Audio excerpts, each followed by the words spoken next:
Арыс жұрты Айбын 2029 халықаралық әскери патриоттық жастар жиынының 3-ші орын егерлері Арыс құрама командасын салтанатпен күтіп алды. Арыс қаласының кіреберісінде орналасқан Дендра саябақтағы күтіп алу шарасына жастар ресурстық орталығының басшысы Мөлдір Сарыпбекова мен орталық қызметкерлері, ардагерлер және жас жеңімпаздардың туған-туысқандары қатысты.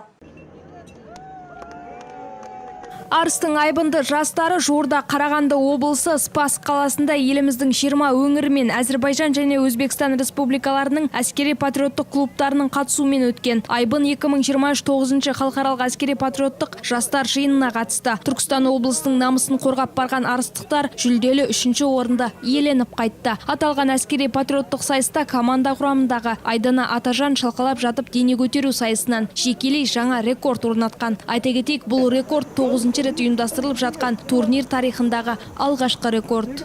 Ең бірінші алла, екінші ағайларымның арқасында өз еңбегіміздің жемісін көрдік.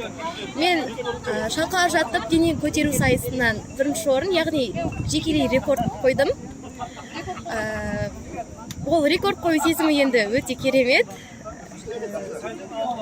Ағайларыма рахмет. Бұл жәндегі турнир тарихындағы рекорд қой сіздің ойнатқаныңыз, иә? 9 рет өтті, 9-ші рекорд жасап отырсыз, иә? Әдем, керемет құттықтаймыз. Алдағы жарысқа қатысуға ниет бар ма? Иә, алдағы мақсатта абсолюттік гран-приді алуға ниет етіп отырмыз. Алла қаласа, мақсатымызды орындап, алға нық қадаммен абсолюттік гран-приді аламыз. Қашанда қала облыс мерейін үстем еткен жастарға әрдайым құрмет көрсетсе керемет емес пе? Арыстың Айбынды жастары халықаралық әскери патриоттық жиында жалпы командалық есепте жүлделі орынды иеленіп келіп отыр. Осындай қуанышты сәтте мен де өз немеремнің қасында болғанды жөн көрдім деген Гүлбахрам Ерімбетова жеңімпаз жастарды құттықтады. Балдарды патриоттық сезімге, отанымызды қорғауға, ата-бабадан қалған жерімізді, халқымызды қорғау үшін осындай патриот болып өсіп жатқандарына өте қуаныштымын. Осындай дәрежеге жеткізген мынау мұғалімдеріне, спорт мектебіне барлығына алғысымды айтамын.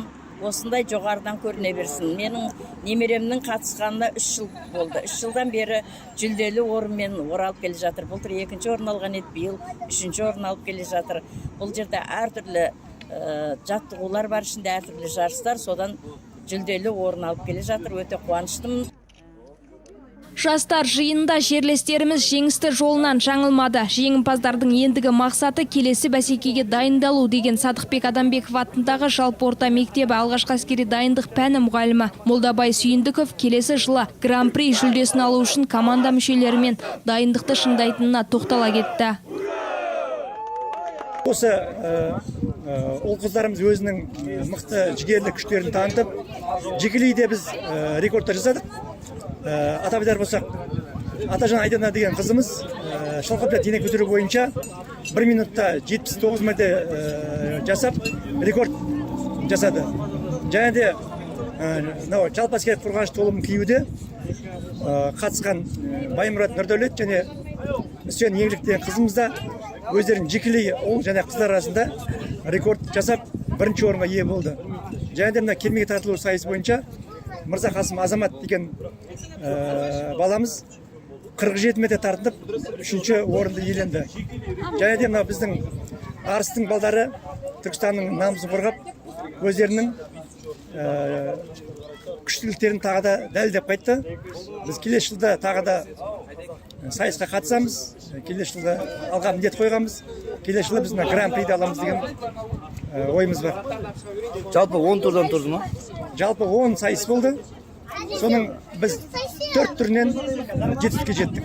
4 кубокпен және 4 баламыз жекелей орынға ие болды. Біз де өз кезегімізде жас патриоттарды айтулы жеңістермен құттықтаймыз. Алға Арыс елінің Айбынды жастары. Жұмайым Абызбай, Бақдәулет Шақапов, Арт ТВ жаңалықтары.